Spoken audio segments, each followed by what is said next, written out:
Nous allons à présent nous intéresser à la modélisation d'un réseau de gaines. Dans un premier temps, nous allons ouvrir la vue en plan rez-de-chaussée concepteur CVC et une vue 3D rez-de-chaussée. Nous allons fermer la vue 3D Coordo qui était ouverte à l'ouverture du fichier. On appuie sur le bouton de la molette. Un petit WTZA va nous permettre de visualiser notre écran de façon splittée. La réalisation de gaines se fait sur le bandeau dans le menu Système, l'outil gaine. On clique sur gaine. À ce moment-là, on vérifie tout de suite dans le bandeau vert le titre. On est bien à l'activité de placer une gaine. Ici, il y a donc des icônes spécifiques à l'activité de placer une gaine et ici, dans la barre d'options, certaines informations importantes. Actuellement, ma vue active est une vue 3D rez-de-chaussée. Donc il s'apprête à créer des gaines par rapport au niveau 0 rez-de-chaussée. Il est possible de créer des gaines en 3D sur une vue 3D, mais il est préférable de commencer par faire cela depuis une vue en plan.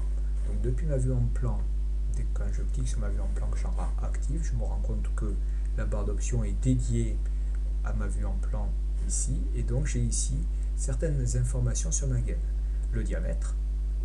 Les diamètres de gaine sont déjà paramétrés, normalisés grâce au gabarit utilisé. L'élévation ici est prévue à 1 mètre. On va faire pour l'exercice, on va laisser 1 mètre. Et ici, le type de gaine qui va être employé, ça va être des gaines circulaires, raccord avec des écoutes segmentées. Ce sont des gaines facilement manipulables. Dans la barre d'état tout à fait en bas à gauche, on voit une indication. On me demande de saisir le premier point de départ de la gaine. Donc je vais faire un premier point dans cette zone ici. Puis si je lis tout à fait en bas à gauche, il y a marqué saisir le point d'arrivée de la gaine. Donc je vais faire un point d'arrivée à peu près à cette distance-là. Je viens de faire ma première gaine. Ici je me rends compte que je peux poursuivre mon activité de placer la gaine et que ici ça va se poursuivre, ça va être chaîné et on va pouvoir dessiner, pourquoi pas, dans cette direction-là. Comme ceci. Là, je viens de dessiner mes premières gaines. Si je veux arrêter de dessiner de façon chaînée ma gaine, j'appuie une fois sur la touche échappe. Une seule fois sur la touche échappe fait que je ne suis plus chaîné ici. Voilà, je n'enchaîne plus mon tracé de gaine. Par contre, je suis toujours dans l'activité de placer une gaine, ce qui fait que je peux placer une gaine ailleurs sur mon plan. Et j'appuie une première fois sur échappe pour sortir de mon activité de chaîner. Et si je vais appuyer une deuxième fois sur échappe, mon bandeau redevient gris, rien n'est sélectionné. Une fois que j'ai tracé ma première gaine, je vais la sélectionner. Donc quand je la sélectionne, ici j'ai des informations.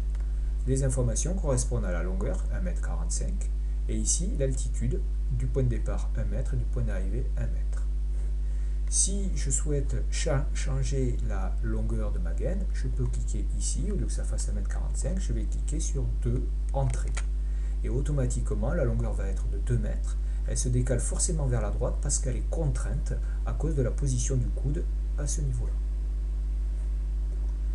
Je vais recommencer le tracé d'une gaine, mais à présent, je vais dessiner une gaine d'une longueur quelconque toute seule. J'appuie une première fois sur échappe pour arrêter de tracer et une deuxième fois sur échappe pour sortir de la fonction. Je vais sélectionner ma gaine, on voit qu'elle fait 2,22 m. Si maintenant je décide que ma gaine fait plutôt 5 mètres, on va se rendre compte qu'elle va être prolongée des deux côtés jusqu'à faire 5 mètres. Voilà pour l'objet gaine que l'on vient de sélectionner. Une fois qu'on a fait une gaine, on peut poursuivre le tracé sur une gaine qui a déjà été réalisée. Plusieurs façons. Soit on sélectionne la gaine, et tout à fait au bout, on a une poignée. Quand on rapproche le curseur de la poignée, il devient rouge. Et on clique droit, et on choisit dessiner une gaine. Et automatiquement, on se retrouve chaîné pour pouvoir enchaîner son tracé. Alors, le tracé, ici, je peux continuer à faire mes coudes. Une fois que, voilà, une première façon pour continuer une gaine. Une autre façon pour continuer une gaine serait de choisir l'outil gaine on voit bien ici que l'activité classée gain est bien en cours. Et je vais viser l'extrémité. Et là, quand il y a la mire, c'est-à-dire le rond plus la croix, ça veut dire que j'ai un accrochage sur la même poignée bleue que tout à l'heure. C'est-à-dire que là, automatiquement, c'est comme si j'étais chaîné et je peux continuer à tracer ma gaine. Voilà pour poursuivre une gaine qui était déjà existante. Maintenant, pour le cheminement avec les coudes, je vais faire un peu de place, je vais dans un premier temps sélectionner ma gaine et tout le réseau de gaines. Petit rappel sur la fonction de sélection, je peux faire un outil sélectionner comme ceci, et ça sélectionne tout ce qui est présent, de gauche à droite, ou de droite à gauche. Ou on peut survoler une gaine, et si on appuie une fois sur Tab,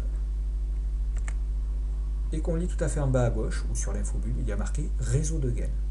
Si je rappuie une autre fois sur Tab, il me propose système de gaines, on verra un petit peu plus tard, système de gaines, et si je rappuie, je revois ma proposition de sélection de la gaine uniquement de la première barre de gaine disponible. Je rappuie une deuxième fois, réseau de gaines, et on voit que c'est cyclique. La fonction Tab va me permettre de choisir des sélections, et elle est très commode. Là, je vais prendre tout mon réseau de gaines en un seul clic, et je vais pouvoir le supprimer en faisant la touche Supr. Je reprends donc mon activité de gaine, je choisis l'outil gaine, par défaut on est sur les mêmes paramétrages, 250, 1 mètre, je peux continuer à l'extrémité, mais pourquoi pas, je peux prendre aussi au milieu, je peux prendre sur un élément de la gaine. Donc soit je me mets à un point quelconque, soit j'ai ici un triangle qui apparaît, ça veut dire que je serai bien au milieu de la gaine de tout à l'heure. Donc là je pars du milieu, et automatiquement un coude va être proposé. Pour les coudes disponibles, si par exemple je veux faire un coude qui va au-delà de 90, j'ai un sens interdit. Là je peux cliquer gauche autant de fois que je veux, il ne peut pas le faire parce que ça n'existe pas cette pièce. De la même façon, quand je me mets en 90, il n'y a pas de souci, je peux cliquer et faire cette gaine là. Si je la fais trop près, il n'a pas la place pour faire le rayon de courbure suffisant et positionner, tout le sens interdit à côté de mon curseur. Donc il faut au moins que j'ai une certaine distance pour que ça soit autorisé. Et là, il a réussi à mettre le coude et un petit bout de gaine. Concernant les coudes, il existe des coudes à 90, il existe des coudes, on va voir, à 45 degrés et à 30 degrés. Ça, c'est ce qui est commercialisé. Si vous, pour diverses raisons, vous choisissez de faire un coude à 11 degrés, vous allez vous rendre compte qu'il va vous interdire, je vais m'éloigner un petit peu, voilà, à 11 degrés, il va vous interdire un tracé à 11 degrés. Il a prolongé la gaine, pour après faire un coude à 30 degrés. Je vais annuler pour vous montrer comment c'était avant. Donc, je vais reprendre ici ma gaine. Si je fais un coude à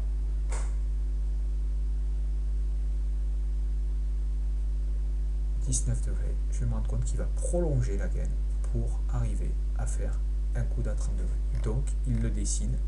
Parce que mon gabarit est paramétré ainsi, il ne dessine qu'avec des éléments disponibles dans le commerce. Donc des coudes à 30, à 60, à 45.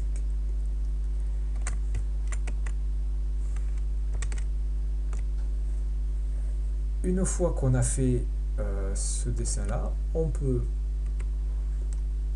aussi sélectionner un coude. Et ce coude, quand on le sélectionne, on voit qu'il y a des petits plus qui apparaissent. Ces petits plus vous permettent de convertir le plus en T. L'infobulle nous le dit, il y a marqué T. Je clique ici, il transforme l'élément en T. Et ensuite, si je veux poursuivre mon tracé, comme tout à l'heure pour poursuivre un tracé de gaine, soit je sélectionne et je fais un clic droit sur la petite poignée, dessiner une gaine, comme ceci. Soit, autre façon, je vais le faire à ce niveau-là en vous montrant qu'on peut aussi faire une croix. Je peux aussi prendre l'outil gaine, en haut à gauche dans le bandeau, et viser jusqu'à avoir la mire. Et là, ça veut dire qu'il continuera automatiquement avec les mêmes éléments. Plusieurs façons qui fonctionnent très bien.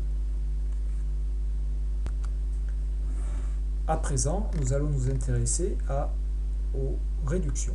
Donc réductions, ce sont les changements de diamètre de la gaine. Je prends une gaine, Et actuellement, toutes les gaines que je dessine sont en diamètre 250. La prochaine gaine que je m'apprête à faire sera aussi en diamètre 250. Si je veux changer son diamètre et passer en 125, je choisis donc dans le menu déroulant 125 et ici, automatiquement, il a créé une réduction 250-125 pour pouvoir faire mon tracé en 125.